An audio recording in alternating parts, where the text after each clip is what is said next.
پہلا دوست۔ یار میری کہانی سچ مچ خوفناک ہے۔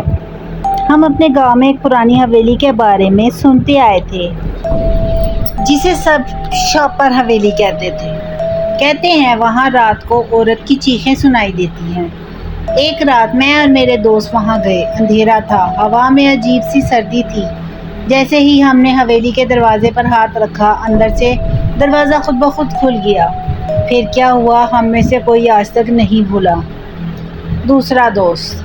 ایک دفعہ رات کے وقت میں نے سنا کہ ہمارے محلے میں ایک عورت ہر رات ایک ہی گلی میں سے گزرتی ہے، بالکل سفید کپڑوں میں۔ میں نے سوچا یہ کیا بات ہے۔ اس رات میں نے فیصلہ کیا کہ خود جا کر دیکھوں۔ جیسے ہی میں نکلا، پوری گلی میں سناٹا تھا اور اچانک وہ عورت نظر آئی۔ اس کی آنکھیں سرخ تھیں اور وہ جیسے ہی قریب آئی میرے ہاتھ پاؤں سن ہو گئے۔ تیسرا دوست۔ میرا واقعہ شہر کے قبرستان کا ہے۔ کچھ دوستوں نے شرط لگائی کہ کون قبرستان میں پوری رات گزارے گا۔ میں نے ہمت دکھائی اور چلا گیا، اور پہلے تو سب ٹھیک تھا، لیکن آدھی رات کے بعد اچانک میں نے دیکھا کہ ایک قبر کے پاس کوئی سایہ حرکت کر رہا ہے۔ جب میں قریب پہنچا تو وہ سایہ آہستہ آہستہ میری طرف آ رہا تھا، جیسے کوئی انسان نہیں بلکہ کوئی اور مخلوق ہو۔ چوتھا دوست۔ میرے ساتھ ایک عجیب واقعہ ہوا۔ جب میں کالج کے ہاسٹل میں تھا، رات کے وقت اکثر ایک کمرے سے کسی کے رونے کی آواز آتی تھی۔ سب نے کہا کہ وہ کمرہ سالوں سے بند ہے، وہاں کوئی نہیں رہتا۔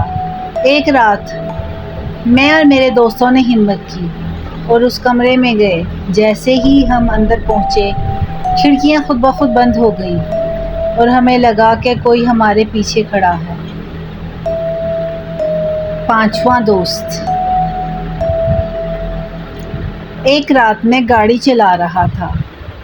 رات کے وقت سنسان سڑک پر اچانک سے ایک عورت آتی دکھائی دی۔ میں نے فوراً بریک لگائی، لیکن وہ غائب ہو گئی۔ جب میں نے پیچھے مڑ کر دیکھا تو وہ عورت پیچھے والی سیٹ پر بیٹھی تھی، بالکل خاموش، اور اس کا چہرہ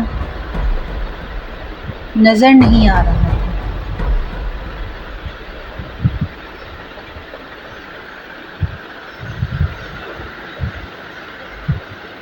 یہ کہانیاں یقینی طور پر محفل کا ماحول بدل دیں گی اور سب کے رونگٹے کھڑے ہو کر دیں گی۔